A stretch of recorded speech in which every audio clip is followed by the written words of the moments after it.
नमस्कार मित्रांनो, आज आपण आलोय स्काय वन टाटा मोटर्सच्या शोरूमला, जिथं आपण टाटा कर्व ईव्हीचा रिव्ह्यू करणार आहे। कारण मित्रांनो 1 तारखेपासून 15% GST लागणार आहे ईव्ही व्हेकल्सवर। त्यामुळे लवकरात लवकर तुम्ही स्काय वन टाटा मोटर्सला भेट द्या आणि तुमची ईव्ही कार बुक करा। फ्रंट डिझाइन जर आपण या कारचं बघितलं, आपल्याला इथं ग्लॉसी फिनिश बघायला मिळते। प्लस आपल्याला इथे जे ॲडसचे सेन्सर सुद्धा इथं बघायला मिळतात। प्लस 360 डिग्रीचा जो कॅमेरा आहे तो फ्रंटला आपल्याला इथं बघायला मिळतो। सर्व ईव्ही मध्ये 186 mm चा ग्राउंड क्लिअरन्स बघायला मिळतो। तसेच मित्रांनो ईव्ही कार्स मध्ये इंजिन नसल्यामुळे बॅटरी पॅक असतोय आणि इंजिनच्या जागेला आपल्याला फ्रंट बघायला मिळतोय, जिथं आपण छोटं मोठं स्टोरेज स्टोअर करू शकतो। तर मित्रांनो आपण आता बसलोय टाटा कर्वच्या इंटेरियर मध्ये। आपल्याला व्हाईट आणि सिल्वर कलरच्या एलिमेंट्स मध्ये आपल्याला पूर्ण डॅशबोर्ड असा बघायला मिळतोय। इथं आपल्याला हा टॉप बघायला मिळतोय। तसेच पूर्ण जर इंटेरियर आपण कारचं बघितलं तर प्रॉपर असं इम्प्रेशन पाडते पूर्ण पॅसेंजरवर, जे लोक इथं या कारमध्ये बसणार आहेत। या कारचं जर आपण स्टीअरिंग व्हील बघितलं, यामध्ये आपल्याला टाटाचा इल्युमिनेटेड लोगो बघायला मिळतोय, जो की जगात पहिल्यांदा टाटाने लॉन्च केलेला हा असा इल्युमिनेटेड लोगो आहे टाटाचा। आणि आपल्याला सगळे कंट्रोल्स बघायला मिळतात यामध्ये। व्हॉइस कमांड असेल, वॉल्यूम अप, वॉल्यूम डाऊन, तसेच ब्लूटूथ कनेक्टिव्हिटी, तसेच आपल्याला क्रूज कंट्रोलचा सुद्धा ऑप्शन यामध्ये बघायला मिळतो। लेन कीप असिस्ट, तसेच मित्रांनो असे भरपूर फीचर्स या स्टीअरिंग व्हीलमध्ये आहे। तसेच या कारमध्ये आपल्याला बटन स्टार्ट स्टॉपचा ऑप्शन बघायला मिळतो। तसेच मित्रांनो क्रूज कंट्रोलचे आपल्याला पॅडल शिफ्टर सुद्धा बघायला मिळतात या कारमध्ये। या कारमध्ये आपल्याला 12.3 इंचचा इन्फोटेनमेंट सिस्टम बघायला मिळतोय, जो की बिगर असा इन्फोटेनमेंट स्क्रीन आहे। विदाऊट लॅग असं तुम्ही ह्याचा एक्सपिरियन्स घेऊ शकता।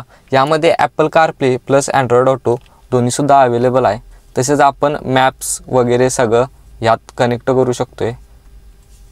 तसेच मित्रांनो या कारमध्ये आपल्याला 360 डिग्रीचा सराउंड व्ह्यू बघायला मिळतोय, ज्यामुळे आपली जी विजिबिलिटी आहे, आपण जरी कारमध्ये बसून कारचा पूर्ण 3D व्ह्यू बघू शकतोय, जसे की तुम्ही स्क्रीनमध्ये बघू शकता। आणि हे एक युजफुल असं फीचर आहे या टाटा कर्व ईव्ही मधलं। जर मित्रांनो आपण या कारचा गिअर नॉब बघितला, यामध्ये आपल्याला फ्युचरिस्टिक असा गिअर नॉब बघायला मिळतोय, ज्यामध्ये आपल्याला पूर्ण ऑटोमॅटिक ही कार आहे, कारण ही ईव्ही कार आहे। तसेच आपल्याला इथं 3 मोड बघायला मिळतात, सिटी, इको आणि स्पोर्ट्स।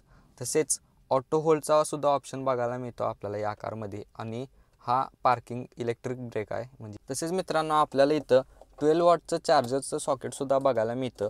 आणि इथं 45 वॅटचा fast type C to type C सुद्धा चार्जर बघायला मिळतोय आपल्याला या कारमध्ये। जर मित्रांनो आपण या कारचं क्लस्टर बघितलं तर आपल्याला फुल्ली डिजिटल असं क्लस्टर बघायला मिळते या कारमध्ये।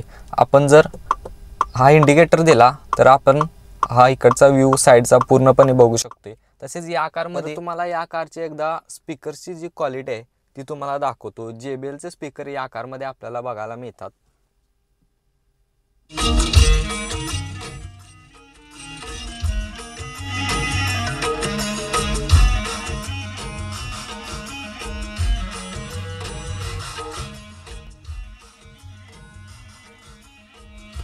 या कारमध्ये आपल्याला ॲडस लेवल 2 टेक्नॉलॉजी आहे, ती या कारमध्ये यूज केली आहे।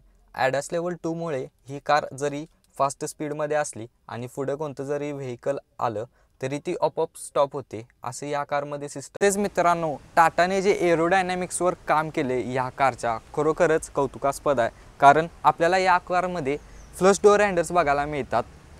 यामध्ये आपल्याला नाईटला सुद्धा लाईट ग्लो होते या कारच्या हँडलमध्ये। तसेच मित्रांनो आपल्याला या मिररमध्ये साईड व्हेकल कोलिजन वॉर्निंग सुद्धा बघायला मिळते। मित्रांनो ही कार 475 किलोमीटर जाते आणि 10 ते 80% चार्जिंग व्हायला जो या कारला वेळ लागतोय तो फक्त आणि फक्त 40 मिनिट लागतात या कारला चार्ज होण्यासाठी। तसेच मित्रांनो या कारमध्ये आपल्याला व्हेंटिलेटेड सीट्सचा ऑप्शन सुद्धा बघायला मिळतो। नेक्स्ट पार्टसाठी मित्रांनो मला सबस्क्राईब करा, कारण पुढील पार्ट लवकरच येणार आहे।